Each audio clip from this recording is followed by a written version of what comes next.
welcome to the GSMC Book Review Podcast, brought to you by the GSMC Podcast Network.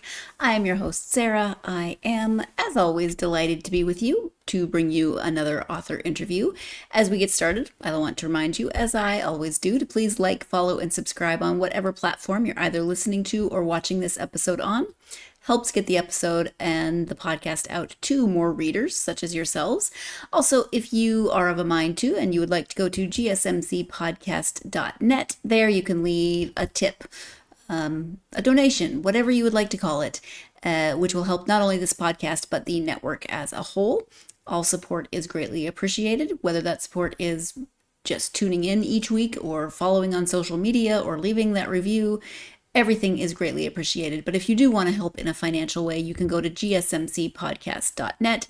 I thank you in advance, or if you've already done it, then I thank you for that having already been done, but I do thank you for all of the support that you've always given the podcast. I know I say it every week, but I really do mean it every week. It is greatly appreciated, so thank you for being with me on this crazy podcast journey. I am grateful. All right, so how is your week going so far? It's the dogs are cracking me up. They are mad because they've been kicked out of the bedroom.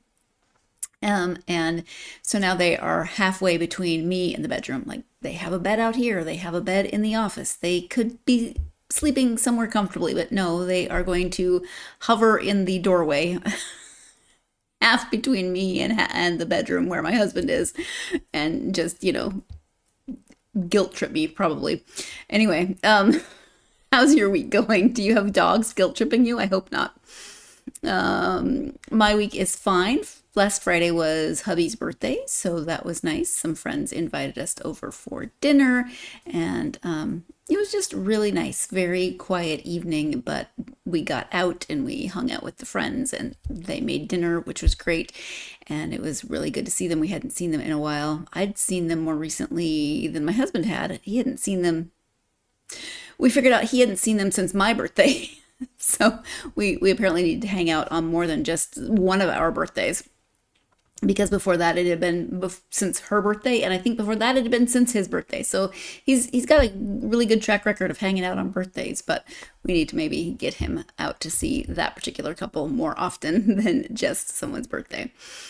But I hope your week is going well. I've already said that. But we're here to talk about books, in particular one book, and that book is The Alchemy of Flowers. The author is Laura Resau. Let me go ahead and give you the description of this. A broken woman, a mysterious job ad, a chance to heal in French castle gardens, but strange things are growing behind the ancient stone walls. This debut adult novel is an enchanting modern-day take on the secret garden, sprinkled with magic, perfect for fans of Sarah Addison Allen. Help wanted. In search of a gardener for the ancient walled Jardins du Paradis in the south of France. Unique and rusting lodging provided. Off-grid in all ways. One must grow flowers from one's own merde. Exhausted by fruitless attempts to make a family, Eloise takes the chance of a lifetime to answer an ad in a French gardening magazine. To fly away from her life in the States and tend to both her shattered heart and the flowers of paradise. And best of all for her, absolutely no children allowed on the premises. Within the high garden walls, Eloise starts to learn the strange rules of the elusive estate owner. Living and working in isolation with her three companions, she finds her heart opening again to friendship and realizes she's drawn to the handyman, Raphael. The flowers whisper to her, enchanting, delighting, healing. But why are the workers forbidden from going out during dusk? Who is the goddess of the garden? Is her mind playing tricks on her, or does she see a wood sprite flitting through the trees? The giggles and glimpses of a little girl haunt her and make her question, what is real in paradise and what is an illusion? Eloise tries to rationalize her uneasy feelings and the darkness she uncovers beneath the garden's lush beauty, but as she digs deeper into the mysteries of her sanctuary, she begins to suspect there's a child on the grounds who may be in danger. When paradise becomes a deadly prison, she must risk everything to protect her newfound family and claim her second chance at happiness. So that is the description of The Alchemy of Flowers. It is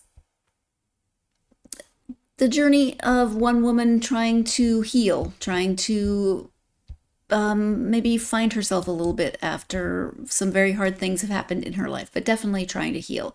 There's also some magical realism and some mythical elements in the book, and a lot of just sort of whimsical magic as well, all of which Laura will talk about. So it depends on, the kind of book that you like, but there could be some different entry points into this one if you like magical realism, if you like magic, if you like women's journeys and rediscovering friendship, rediscovering herself, etc. That's a good reason to read this book. If you love flowers, if you love beautiful gardens, if you love whimsical gardens, all good reasons to read this book. But we're going to go ahead and let Laura talk about it, how she came up with the idea, what she was, what she wants readers to possibly take away, etc. Again, the book is called The Alchemy of Flowers. The author is Laura Resau. Let's go ahead and turn to that interview with Laura. Hi, Laura. Welcome to the podcast. Hi, thank you, Sarah. I'm happy to be here. I'm happy to have you here. I am excited to talk about The Alchemy of Flowers. Before we talk about the book, though, if you would just take a moment to introduce yourself, let my listeners get to know you a bit. Sure. So I live in Fort Collins, Colorado. I've lived here for about 25 years, but I'm originally from Maryland. I'm the author of many books for kids and teens. My first one was published about 20 years ago. So after 11 books for kids and teens, I started writing for adults. So The Alchemy of Flowers is my first adult novel, and I have another one coming in May. So I spend most of my days writing. I also teach in a low residency graduate creative writing program through Western Colorado University. So I do get to spend time with colleagues and students as well. So I love nature, love going to the mountains, flowers, you name it. So we spend a lot of time walking in the foothills with my husband and our Siberian husky. Oh, whose favorite season is about to be happening. Oh, yes, she is definitely a winter dog. I didn't used to like winter until we got the Siberian Husky. She loves it so much. It just like her joy is contagious. Yes, they crack me up when they're like, nope, not coming in. Just I'm in my happy place and leave me be. Exactly. That's cute. Okay, so can you give an overview of The Alchemy of Flowers? Sure. So, The Alchemy of Flowers, I like to describe it as a modern day magical version of The Secret Garden with a south of France setting and for an adult audience. So, it's basically about a woman named Eloise who's originally from Colorado. And she kind of has hit rock bottom after years of infertility and miscarriages. Her marriage has ended. And she finds this mysterious job ad to be a gardener in Locked Castle Gardens in the south of France. And what really attracts her to this job is that no children are allowed on the premises. So she loves children, but it's too hard for her to be near them after everything she's been through. So she goes to these mysterious gardens in France, and at first it feels like paradise. So she is seduced by the gourmet food and the kind of whimsical lodging. She loves her coworkers. The four of them get along really well. But she starts realizing that there are secrets and there might be some kind of dark underbelly to paradise. And she begins to notice glimpses and signs of a little girl in the gardens. And she starts to suspect that the little girl might be in danger and that, in fact, all of them might be in danger. So she has to figure out a way to protect the girl and this whole found family that she's grown close to. Yeah. So the basically the book is the story of a woman's emotional journey, but it's laced with bits of romance, magic, mythology, even little kind of bits of horror and danger. Yeah. We immediately start suspecting that something is wrong because the first one of the first things she's told is that she is not allowed to leave her unique and rustic lodging, as they keep referring to it. I love that. At a certain hour. So your first instinct is, okay, as a reader, you're like, red flag, what's going on? Mhm. And you're waiting to find out exactly how that's going to reveal itself. what was your initial inspiration for the story? Yeah, so the initial inspiration, it's interesting to hear that you're living in Portugal because have you ever been to the gardens in Sintra, the I haven't been to Regalera Sintra Gardens? yet. It's oh no, but not yet. Okay, so those actually did inspire me. They're these Okay. kind of whimsical, magical feeling gardens Hmm. that have like a really strong kind of mythological underpinning. And Hmm. so I really loved that idea of these kind of gardens that had kind of secret caves and waterfalls and were kind of built around a kind of manor house or a chateau. Okay, so excuse me while I roll my eyes for just a moment because Sintra really is on our list of places to visit. It's like one of the coolest places in Portugal. Uh, I've seen pictures, I've seen videos, people talk about it all the time. We are going to go. We've been to a million places in Portugal. That's just not one of them, which is crazy. So, yes, I am rolling my eyes that I have not been to the place that was part of the inspiration for this book. But it was the inspiration maybe for the location, some of the location. There was more inspiration behind Eloise and her story, which we're going to talk about when we come back from this first break. You are tuned in to the GSMC Book Review podcast, and I'll be right back. I feel like I'm losing my mind. Is everybody in the world blind? Please, Lord, give me a sign, a sign. I feel like I'm losing my mind. Is everybody in the world blind? Please, Lord, give me a sign, a sign. I wanna be the greatest. Everybody on the fake shit. I look around and feel like everybody is the fakest. I make this every day and I'm impatient, hoping one day I blow up from the basement. Statement, the top is so vacant. I don't hear shit that I think is amazing. Waiting for my day when I'm playing sold out shows for 1,000 faces. Hey, give me that crown, get in my way and to be put down. It ain't your place, all this my town. If I want that shit, then I'll get it right now. I'm losing it, the noose it fits. I'm losing shit, a stupid myth. You choose to live or choose to dip. You choose to fight or lose your grip and lose a gift. I feel like I'm losing my mind. Is everybody in the world blind? Please, Lord, give me a sign, a sign. I feel like I'm losing my mind. Is everybody in the world blind? Welcome back to the GSMC Book Review podcast and my conversation with author Laura Resau. As we get into this second segment, your second and final reminder that if you would like to help the podcast and the network as a whole in a financial way, you can do so by going to gsmcpodcast.net. You see that playing in the video beside me. You see it also, maybe if you're paying attention to that part of the screen, you see it also scrolling along the bottom of your screen throughout the episode, just in case you need the reminder. But I will remind you one more time that it is gsmcpodcast.net if you want to contribute financially to the podcast as well as the network as a whole. And as always, thank you so much for all of the support that you give. It is greatly, deeply, humbly appreciated. Before the break, Laura was talking about her inspiration for at least some of the garden scenes in the book, being her visit to Sintra in Portugal. I apologize. Now my dog is growling because he doesn't want the baby to eat his food. Hopefully you can't hear that. But we were talking about Sintra in Portugal as at least part of some of the inspiration. But there's more inspiration to the rest of the story, so we'll go back into the interview at that point. The kind of emotional core of the story came from my own experiences with infertility and miscarriage. I had always wanted to write about that in a fictionalized form, but writing for kids and teens, like obviously that topic wouldn't resonate with them. Yeah. So I just realized it was over the pandemic when I had a little extra time on my hands. I wasn't doing events or author visits in schools. And so I had time to stop and think and realized that I did want to write about those experiences, but I wanted it to be in a dreamy kind of setting that would be kind of almost wish fulfillment like, as far as a refuge where you would want to heal from life's traumas. And for me, one of the dreamiest places I've ever been is the south of France. I lived in Provence for a year in college with a host family. And then I became very close to the host family, and I just go back as often as I can, Yeah. spend time with them. So Provence, the south of France, that's a cultural setting and a geographical setting that I love and I'm very familiar with. And so I thought that would be a great setting for this book.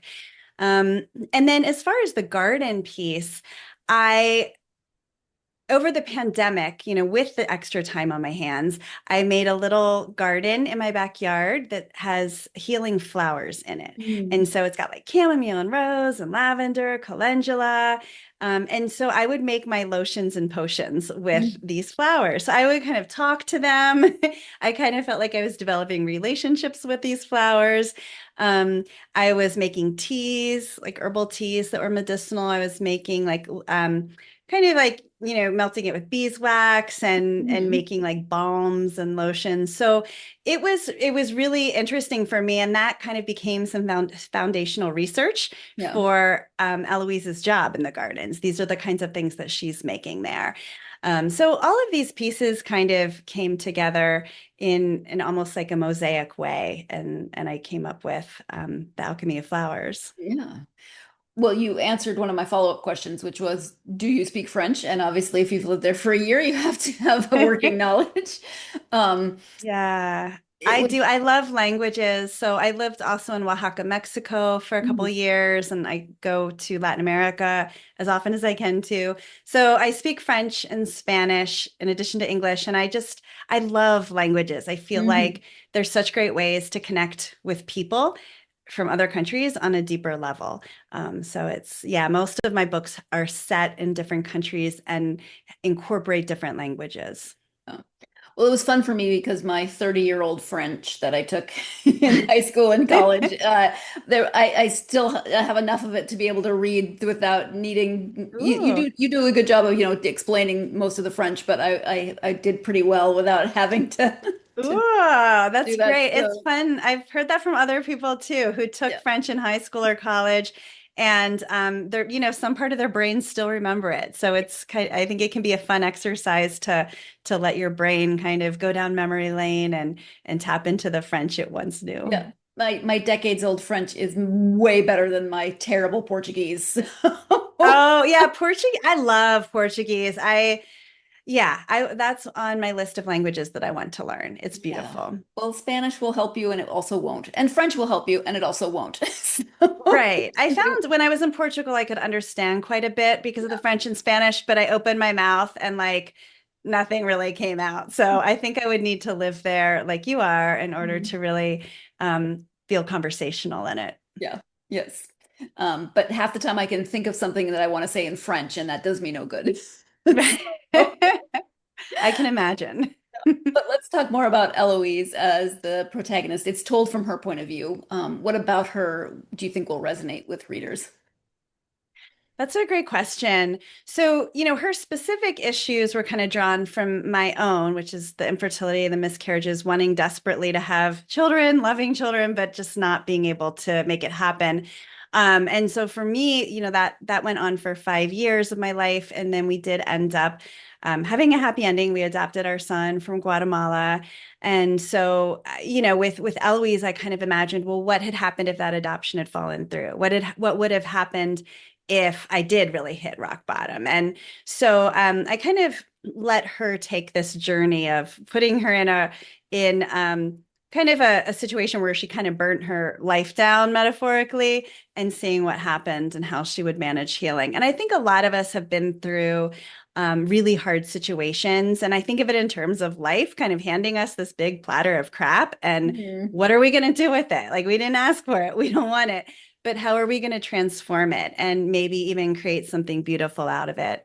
And I got this idea for this metaphor. It's kind of a metaphor that just keeps coming up throughout the entire book, because Eloise's job in the gardens is like one of her duties is managing the compost of Mhm. their off-grid Yeah. toilets, and kind of helping it go through those stages to create fertile soil Yeah. for the gardens.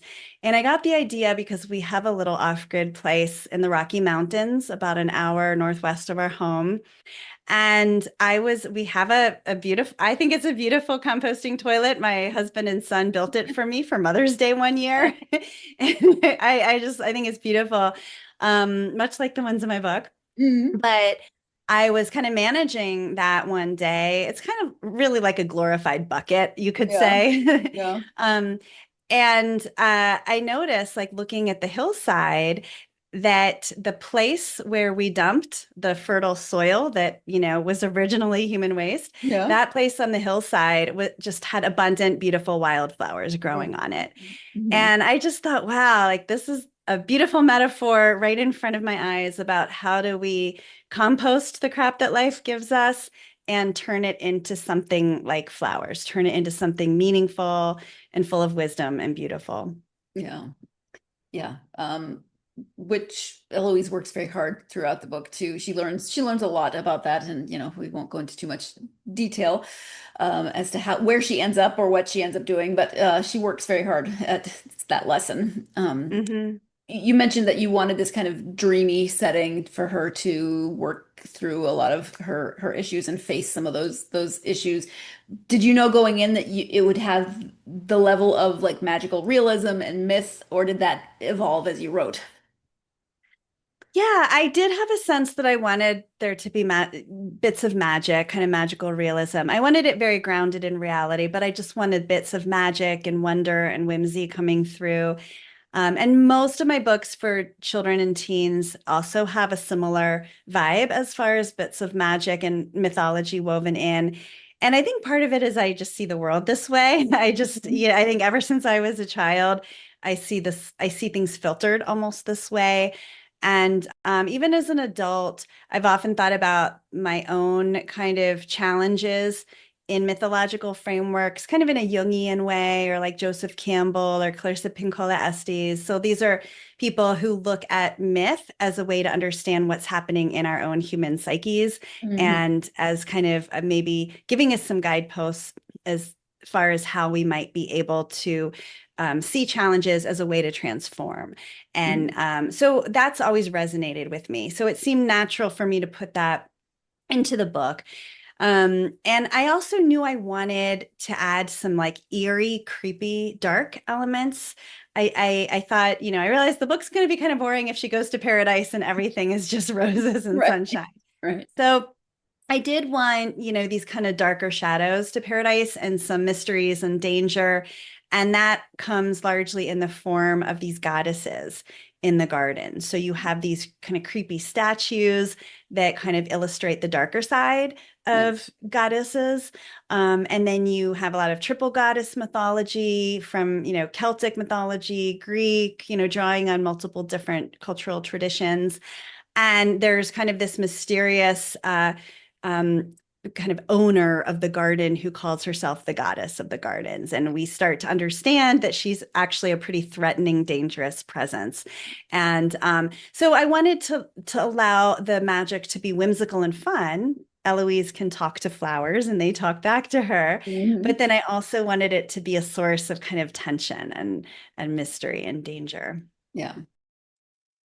There is definitely tension between the more magical, mythical elements of this book. There is that whimsical side. Eloise can talk to flowers, and not just talk to flowers. Like, she doesn't just talk at the flowers, she communicates with the flowers.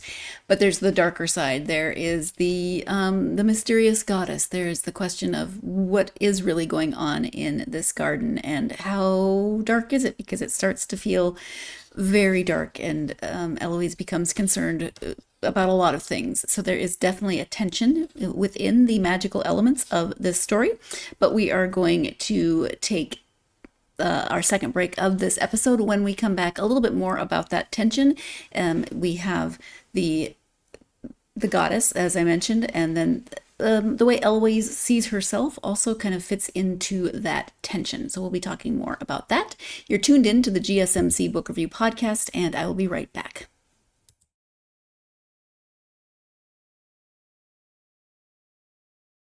For the best and latest podcasts available anywhere, go to the podcast app on your cell phone and type in GSMC to access free content-rich podcasts on health and wellness, book reviews, sports, entertainment, relationships, social media, movies, technology, finance, and even weird news. Subscribe and download the GSMC Podcast Network's family of shows, available everywhere podcasts are found. Welcome back to the GSMC Book Review Podcast and my conversation with author Laura Resau. Before the break, Laura was talking about the contrasting elements of the more magical side of the book, how there is the whimsical side, but there's also the darker, more dangerous side of those elements within the story. And so we're going to pick that conversation up with that same topic here. Well, and you have the darker side with the goddess and that side of things, but Eloise herself kind of thinks of herself in that in all three stages of womanhood: maiden, crone, and why did I just blank out on those? Mother. Thank you. And so we've got multiple examples of it, as you said. Yeah, I think like going through infertility, I wanted to be a mother very, very badly, but I felt like I was just being stuck in the maiden stage. Mm-hmm. And then I just kind of, in my catastrophizing brain at the time, I kind of felt like I was just going to pass by the mother altogether and just become a crone, but not like a wise, loving crone, kind of a mean, bitter crone.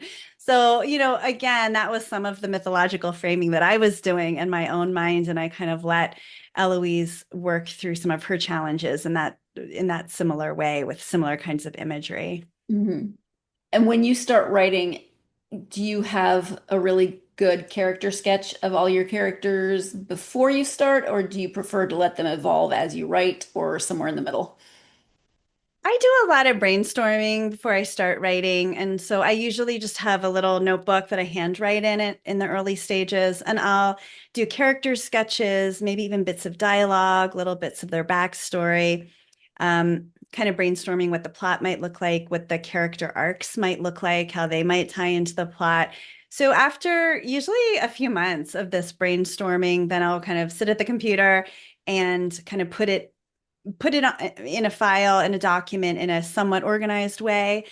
And that kind of gives me kind of a foundation for like a jumping off point to actually start writing the book. And then I always am surprised by interesting things I learn about my characters as I'm writing. Mm-hmm. So I don't know everything about them, but I know enough to kind of give me a starting point and make me feel like I have something to hang on to as I'm doing the early drafting. Yeah, makes sense. What kind of research did you do? Anything stand out particularly for you? So yeah, the research, I love sending my books in different countries because I love that part of the research. I love traveling. I love speaking other languages. And so for this book, I started writing it in the pandemic. So I desperately wanted to be able to travel. Yes. We couldn't.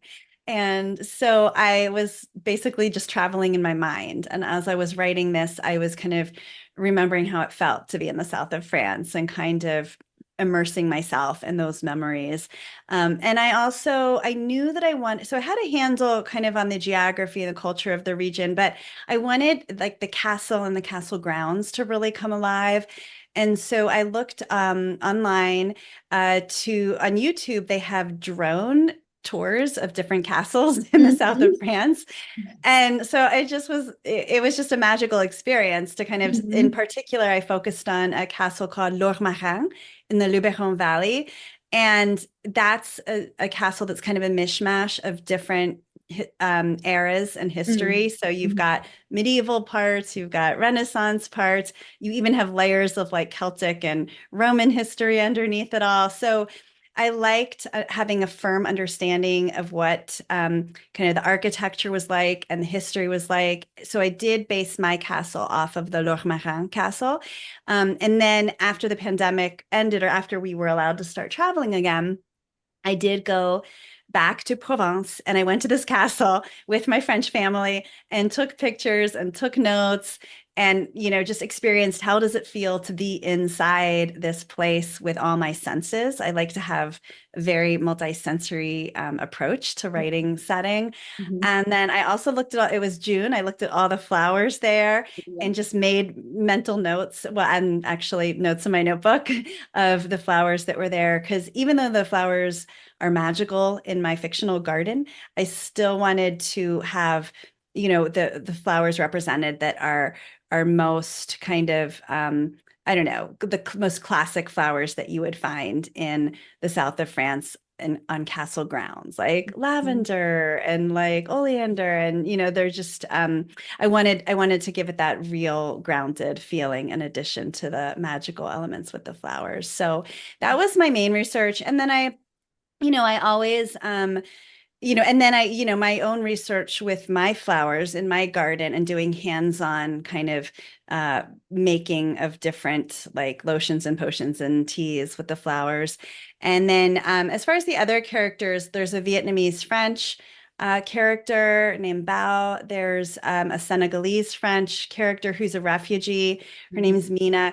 And so I wanted to make sure I got those cultural details right. So, I talked with a Senegalese tour guide about who knows a lot about, the cultural traditions in Senegal and social situation. And so I ran those parts by him. And then I have a friend who's Vietnamese American, but she has Vietnamese French relatives in the south of France. So she was able to kind of look at the part, she read the manuscript, and she was able to give me some feedback about the Vietnamese cultural elements. So I always try and make sure I'm covering all my bases with all the different storylines and different characters and different threads. I want them to feel as authentic as possible. Yeah, that's fun though, also to because there's so many places that speak French that maybe people don't think about. So they might not think about other people that don't look like what they picture as French speaking people look like.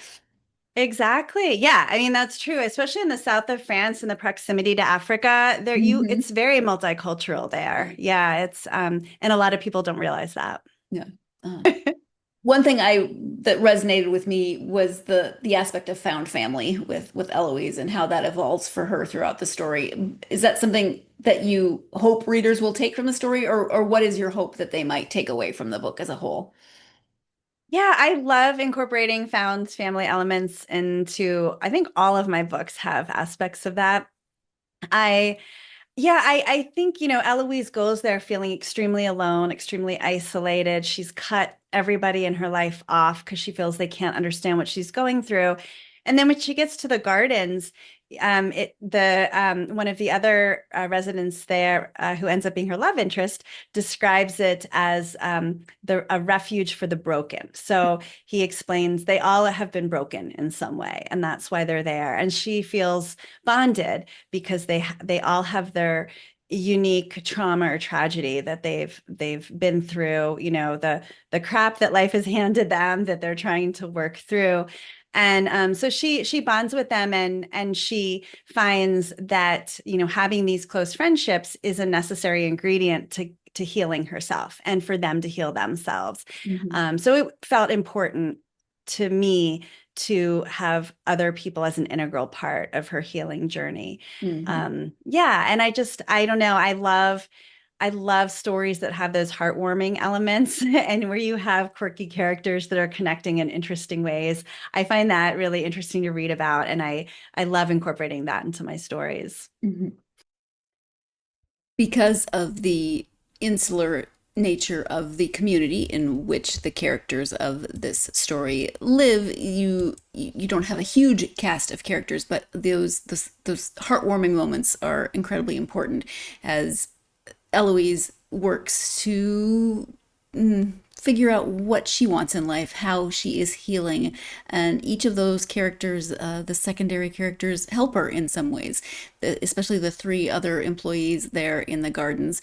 But I mean, to a certain extent, the other people around her as well, even the darker elements of the story, of course, help her to maybe see herself in a different light. So all of those characters are incredibly important. Many of those characters become her found family, which is again incredibly important to her story and to her character arc, and to their character arcs as well in a lot of ways. We are going to take our third break of this episode. When we come back, fantasy authors get to do world building when they write. Laura got to do garden building and build some very interesting places within that garden. You're tuned into the GSMC Book Review Podcast, and I'll be right back.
Welcome back to the GSMC Book Review Podcast and my conversation with author Laura Resau. Before the break, Laura was talking about the cast of characters as a whole and the importance of those characters, some of the heartwarming moments that are created by relationships with those characters, etc. Let's go ahead and return to the conversation with Laura.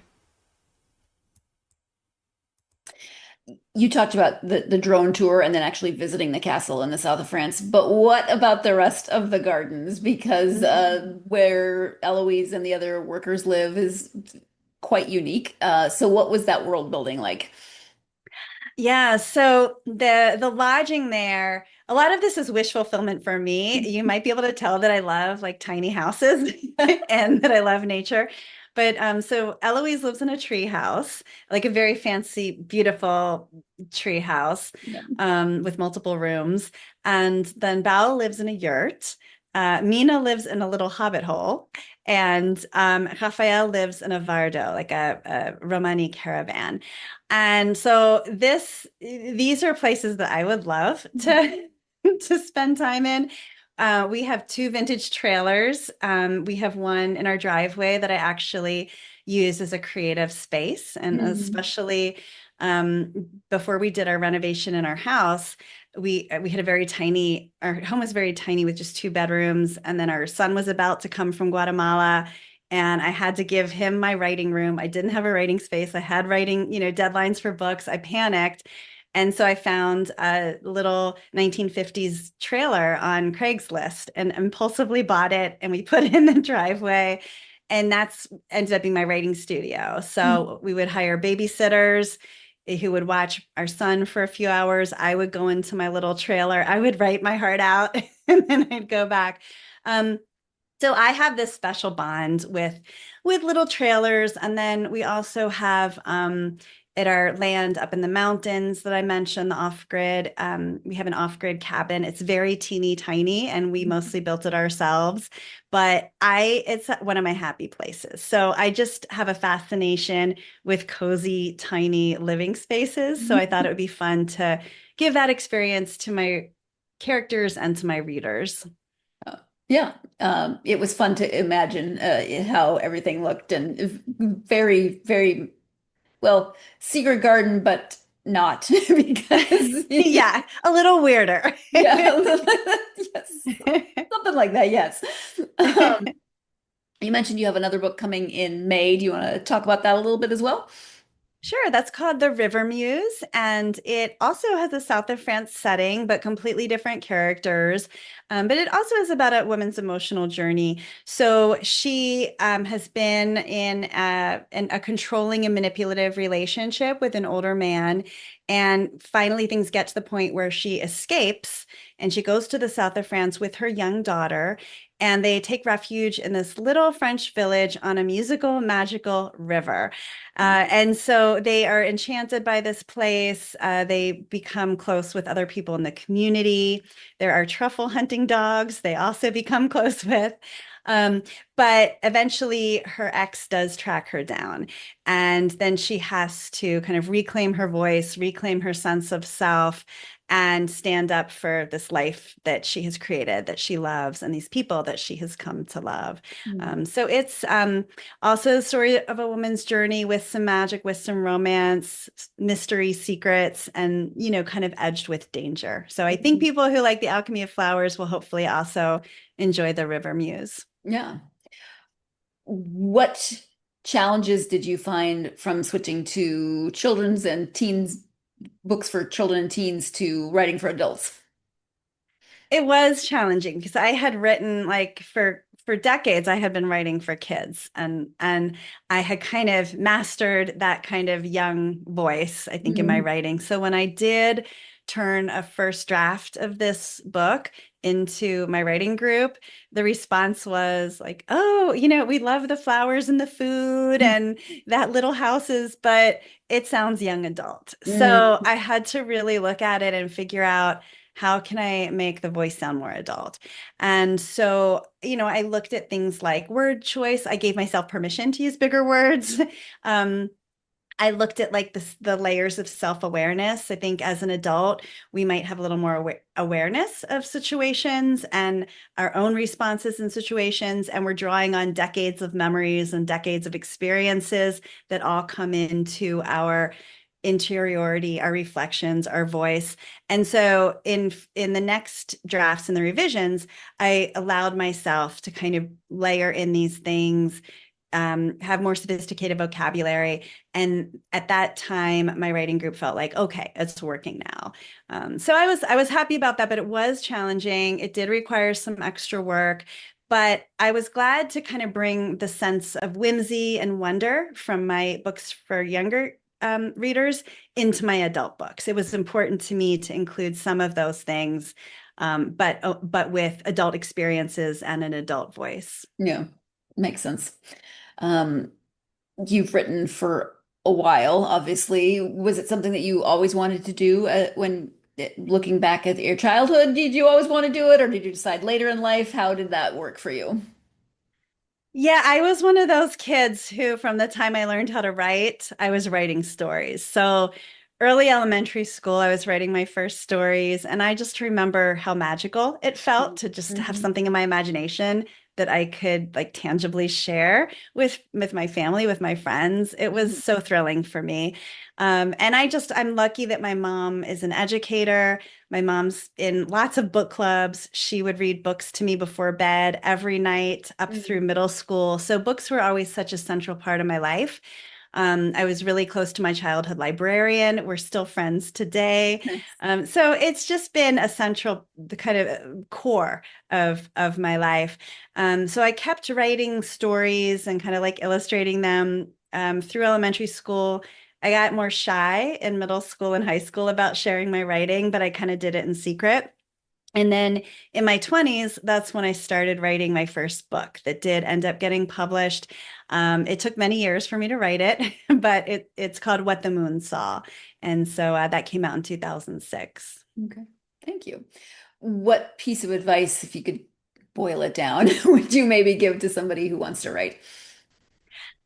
I would say to treat writing as your sacred ritual and make sure you're carving out regular times to do it and protecting those times and not beating yourself up about whether you're doing a great job or things are perfect, but just showing up, just doing it and just trying to get in the flow.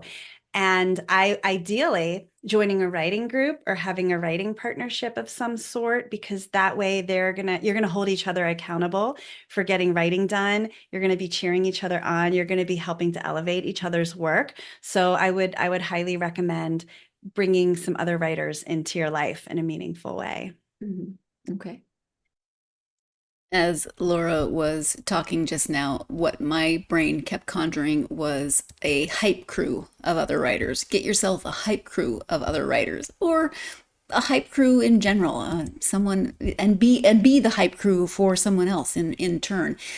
Build each other up, read each other's works, give each other encouragement and constructive criticism, etc. But I don't know, for some reason, hype crew seems appropriate for what she was just talking about. But we are going to take our final break of this episode. When we come back, what does Laura enjoy reading? You are tuned in to the GSMC Book Review Podcast, and I'll be right back.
Welcome back to the GSMC Book Review Podcast and the conclusion of my conversation with author Laura Resau. Before the break, she was giving her advice for people who might be considering writing. Let's go ahead and return to the conversation with Laura. You're obviously a reader, but when you take time to read just for you, not for research or anything like that, favorite authors and genres? Yeah, so it's changed over the years. I think when I was younger, I was reading kind of more literary stuff because that's what we were reading in school. And I remember early on, I loved Barbara Kingsolver, and she was a big influence on me in my early writing days. More recently, I've been really interested in Liane Moriarty. So she's one person whose new books I always look for. And then some thriller writers like Lucy Foley. I really enjoy books that are kind of set in different countries, different cultures, and I think she does that nicely.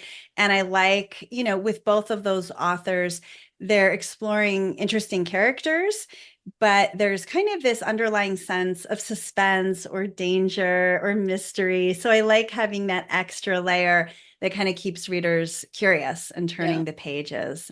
So those are some of my current favorites. Well, you write children's books, so do you still read children's books even though you don't have young children?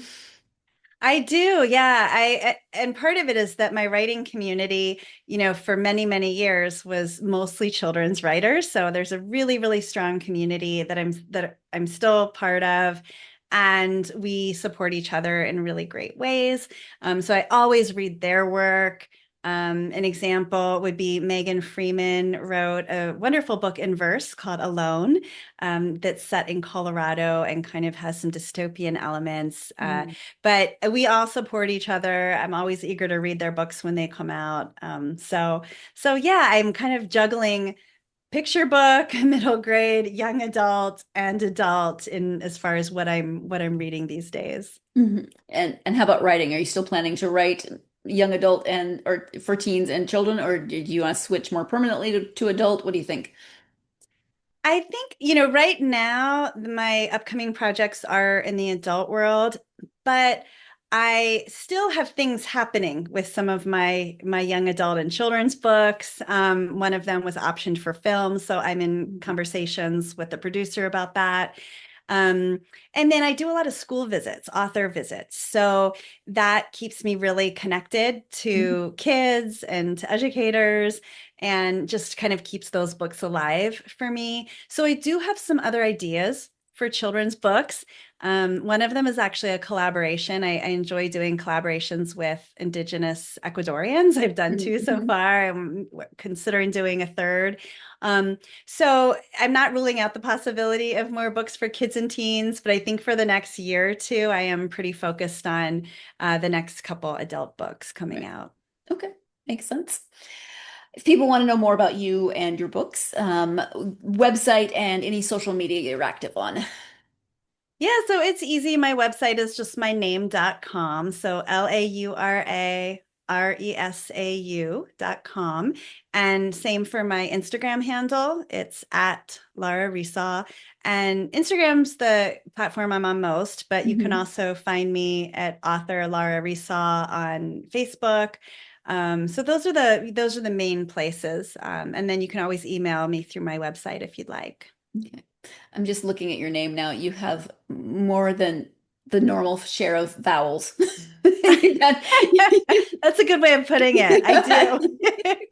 There's nothing wrong. That's not a judgment. It's just like, oh, you got lots of vowels. That is an accurate observation. Random, but accurate. Laura, is there anything that we haven't talked about that you wanted to make sure you highlighted during this time? I don't think so. This was a really fun conversation, Sarah. Thank you so much for putting the thought into your questions and reading the book. I really appreciate it. Yeah, well, thank you. I appreciate you taking the time out of your weekend to talk to me. So thank you for that. Thank you again to Laura for joining me to talk about The Alchemy of Flowers. What a fun story in many ways, but a hard story in other ways. Like, there is that deeper issue of infertility, and that can be triggering for some people. So obviously, please know your trigger points, and if that's something that is concerning to you, you might want to consider that before you read the book. But if you want to read a book about a woman's journey toward healing and toward finding community, but also facing very dark things that she never expected to face, this is definitely a book to check out. If you want the more whimsical side, even about a woman who can speak to flowers and communicate with flowers, and who lives in the coolest treehouse. I mean, do I want to live in a treehouse? Not particularly, but I grew up watching Swiss Family Robinson and their fabulous treehouse that they built, and I watched the tiny house shows, and I don't know, I have a fascination with a lot of little things. I love Laura's description of her writing trailer. I now want a writing trailer. Do I need a writing trailer? Of course not.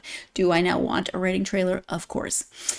So there are whimsical elements to this story as well, but there's so many heartwarming elements as well, and the magical realism is in there. So lots of different, as I said, points of entry to this book, if it sounds interesting to you. So thank you for joining me to listen to this interview with Laura. Thank you, of course, to Laura for talking about the book. I hope that you will join me next time as well, when I will be talking to Ursula Werner about her book Magda Revealed.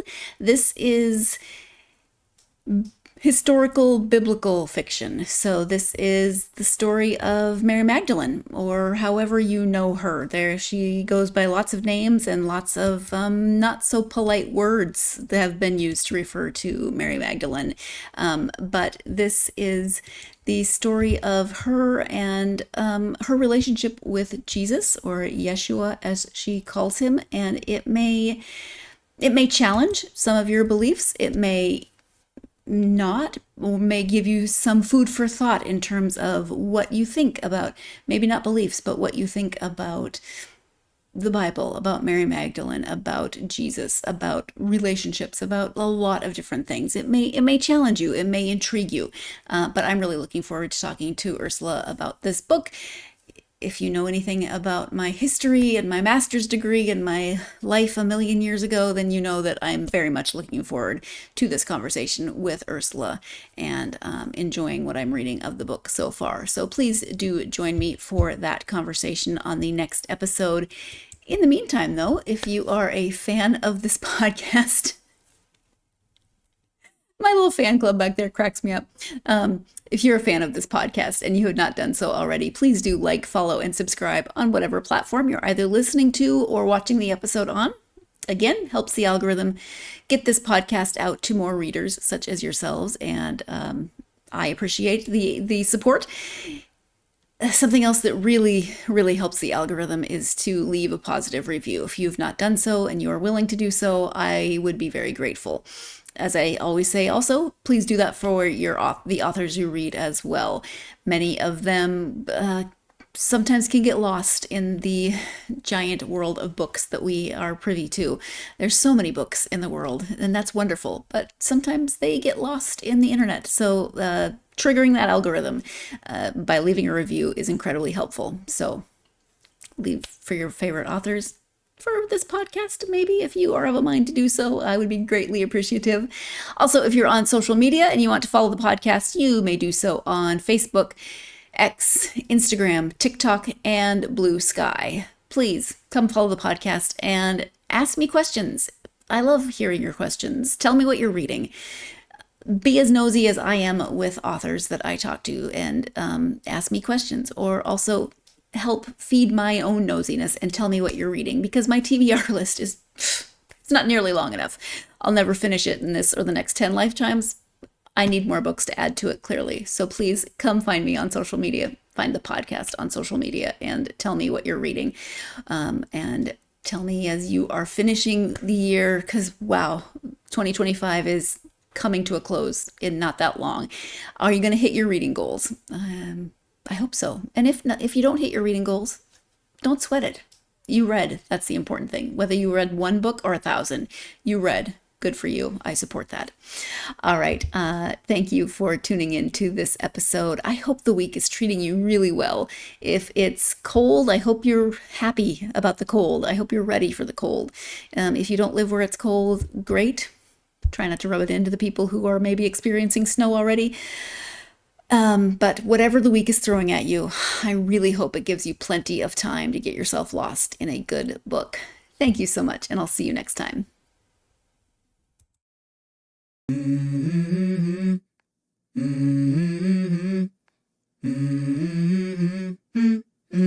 Let's go.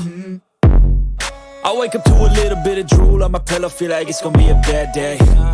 Yeah, I'm tired of shit, and the coffee ain't hit yet, damn, ain't that great. I don't wanna go to